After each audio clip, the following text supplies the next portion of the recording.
National Highway 2 Kundu Kohima pra Manipur Jalga main highway se Pesamade Rasta Biahwa Southern Angamilaga MLA Kevipoti Sopiebra Aji site inspector MLA bra media khange kuta ugriya hoikoshe edu rasta do bishi important ekta ase kile mane edu do Nagaland aro Manipur state laga lifeline ase edu nimide joldi banai dibole lage Sophie koshe dai NHIDCL ge rasta do joldi banai dibole request korbo MLA koshe edu rasta giri thaka main cause to pani thaka nimide hobo Jagabi landslide prone hua pra scientifically investigate korobole lagya bi koshe Very unfortunate. This is a very landslide prone area.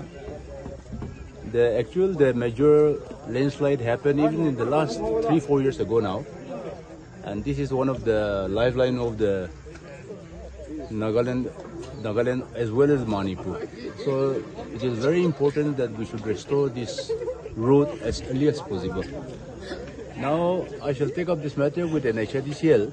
I don't know whether I'll be able to get these people. We'll request them to restore the road as early as possible. Yeah. As one parallel to bypass road is coming up here, but I don't know what is the problem, why the project has been delayed, the work is not doing now. Had it been this road being completed, this could have been a little east to this very national highway.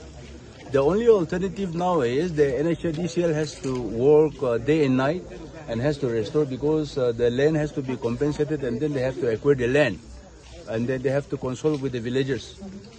Otherwise, as of these, as I've said, lifeline of most of the villages of Southern Angami area and Manipur has been totally cut off now.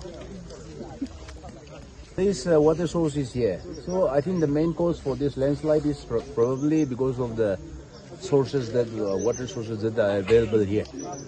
As such, this area is, as I've said, it's a landslide prone area. And this needs to be scientifically investigated and then some concrete decision has to be, some concrete vote has to be taken up. This road should not have been pending for so long. But the NHIDCL and the contractor, what is in between them, I do not know. So the work is not going now. The progress of the road is very slow.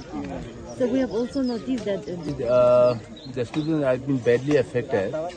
Now we have a small road up here. Above this road, we have a small road. In whatever way, I don't know, these people, they are managing to attend their classes. But some students are attending with very hardship. They are facing hardship to attend the school. The problem they are facing, I don't know how the school authorities are arranging the alternative transportation. That I don't know.